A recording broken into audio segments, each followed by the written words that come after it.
Mən Əkbərov Azər Cəlahiroğlu, Lerik rayon Ambudara kənd sakiniyəm. Ayın 18-i Lerik rayonunda hava çiskinidir və yağışlı idi. Bunu hamı bilir. Deməli, mən nəqliyyat vasitəsindən istifadə edərkən bilicni işıqları yandırmışdım və arxadan yol polisi maşını gəlirdi və mənə işarə elədi ki, saxla günə və saxladım. Bir ad familiyası yadımda qalmadı. Leytenant, yəni ki, vəzifəsindən də, paqonundan mən bildim ki, leytenantdır, iki ulduzu var idi. Yaxınlaşaraq özünü təqdim etdi və dedi ki, siz bilicni işıqları xeyirlə yandırmışsınız. Dedim ki, hava çiskindir və havada duman var. Hamı da bunu bilir ki, həminki gün yağış idi. Dedi ki, siz cərmələnirsiniz. Düzdür, yəni ki, mən narahatsızlığımı elədim, narahatsızlığımı bildirdim. Dedim ki, bəs hava şəraitinə əlaqədar mən yandırmışam. Dedi, cərmələnirsiniz. Mən də dedim ki, problem yoxdur, siz cərməliyin. Protokolu yerində yazın, verin. Mən etirazımı bildirirəm, ya razılıq verirəm. Dedi, yox, siz polis şöbəsinə getməlisiniz. Və məndən tələb elədi ki, bəs sən maşından düş, otur sərnişin tərəfdə, maşını idarə edəcək başqa bir polis işçisi. Mən buna etiraz elədim. Dedim ki, mən içkili deyiləm, narkotik istifadə etməmişəm, yaxud da maşında başqa bir qusurum yoxdur. Mən maşını özüm idarə edəcəm. Çox təhdid elədi ki, post patrol çağıracam. Nəysə, axırda icazə verdilər, maşını mən özüm idarə edib və həmin o bilicni işıqları yana-yana polis şöbəsinin həyətinə daxil oldum. Və yanımda bir polis əməkdaşı, yol polis əməkdaşı. Polis idarəsinin, yəni məntəqəsinin həyətində, yəni çoxdan işləyir, tanıyıram da, yəni ki, Razi müəllim, polis, deməli, yol polis əməkdaşlarının rəisidir. Yaxınlaşdım, salamlaşdım, dedim ki, Razi müəllim, mən hava şəraiti ilə əlaqədar mən maşında bilicni işıq yandıra gəlirdim və hava çiskindir, yağış idi. Mənə deyirlər ki, bəs sən cərmələnməlisən. Dedi, bəli, icazə yoxdur, vəbşə gündüz şəraitində bilicni işıqları yandırmaya.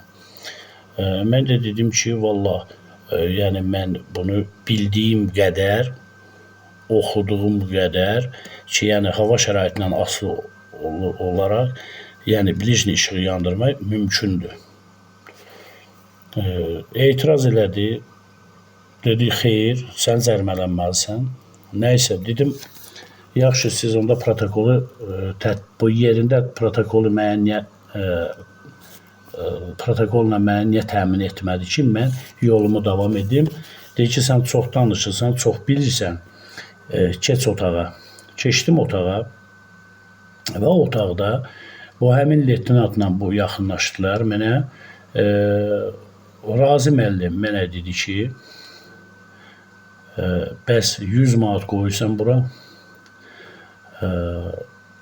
Həyətdə bir UAZ maşını var odunla.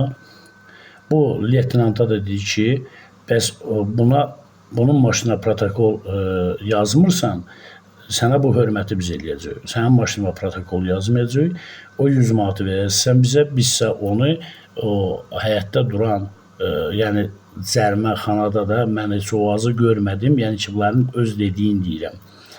Mənim maşınım cərmə yerində deyildi. Mənim polis şöbəsinin həyətində yol polis idarəsinin qapısının ağzındaydı, belə demək olar. Orada kameralar var, yəni polis idarəsinin həyətində, yəni ki, bunu yoxlaya da bilərlər, baxa da bilərlər.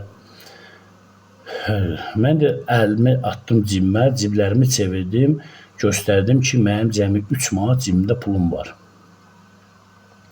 və maşında yəni yanacaq da tükənmək üzrədir. Yəni sarı işıq yanır. Onu da yoxlaya bilərlər bu dəqiqənin özündə. Mən heç evə gedib çıxa bilməyəcəm və mənim cibimdə 100 manat vəsait yoxdur. Və həmin leytenant, yəni onu mən birinci dəfədir gördüm, məni tutub ora gətirən leytenant, belə demək olar. Dedi ki, Razi müəllim, mən 100 manata onu buraxmayacağım.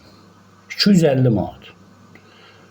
Razi müəllim dedi ki, əşi yola verək, qoy getsin. Dedi, xeyr Razi müəllim, mən bunu 250 manatdan aşağı buraxmayacağım. Getsin 250 manat getsin. Və mən haçarları təqdim elədim bunlara və oradan çıxdım. Gəldim dejurnudan qapının ağzında telefonumu götürdüm və oradan çıxıb gəlmişəm evə. Bu gününə kimi də üstündən 3 gün keçməyinə baxmayaraq müraciət eləmişəm 102 xidmətinə, müraciət eləmişəm 161 xidmətinə, Azərbaycan Respublikasının prokurorluq yanında korrupsiya idarəsinə, deməli 902 xidmətinə, baş yol polis idarəsinə, dövlət təhlükəsizlik xidmətinə, öz təhlükəsizliyimi qorumaqdan ötəri ki, məni gəlib apararlar evdən, polis idarəsinə zor tətbiq eləyərək, hansısa bir sənədlərə mənə qol çəkdirərlər, ona görə müraciət eləmişəm və buradan müraciət edirəm Cənab Ali Baş Komandana, Mehriban xanıma, Azərbaycan Respublikasının baş prokurorluğuna, dövlət təhlükəsizlik xidmətinə sizdən xahiş edirəm, bu barədə mənə köməklik göstərəsiniz. Hal-hazırda da mənim nəqliyyat maşınım 02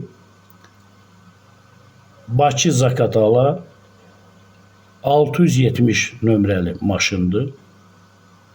Mercedes markalı maşındır. Əlimdən alınaraq polis şöbəsində saxlanılır və gözləyirlər ki, haçan mən aparıb 250 manatı həmin leytenanta verməliyəm ki, Razi müəllimlə razılaşmadı ki, 100 manata verib və nəqliyyat vasitəmi oradan götürməliyəm. Heç bir mənə protokol təqdim olunmayıb. Maşını məndən təhvil götürəndə maşına baxış keçirilib, protokol yazılmayıb ki, maşının içində hansı əşyalar var, nə var. Bu özbaşınalığa qarşı Azərbaycan Respublikasının prezidentindən, vitse-prezidentindən, Mehriban xanımdan, güc strukturlarından xahiş edirəm, mənə köməklik göstərəsiniz. Artıq dərəcədə sizdən xahiş edirəm. Çox sağ olun, var olun. Mən inanıram, Cənab Prezidentin o dəmir yumruğuna bilirəm ki, bu həmin əməkdaşların başında həmin dəmir yumruq çartlayacaq. Hələ o dəmir yumruğun altından hələ bir qaçan bir kişi, bir oğul olmayıb. Buna mən əminəm. Və Cənab Prezident mənim təhlükəsizliyimi, məni buradan ola bilsin ki, zor gücünə, polis şöbəsinə aparıb, orada zor tətbiq edib, mənə hansısa sənədlərə qol çəkdirə bilərlər. Xahiş edirəm, mənim təhlükəsizliyimi də Cənab Prezident, sizdən istəyirəm, mənim təhlükəsizliyimi qorunmasın. Minnətdaram, çox sağ olun.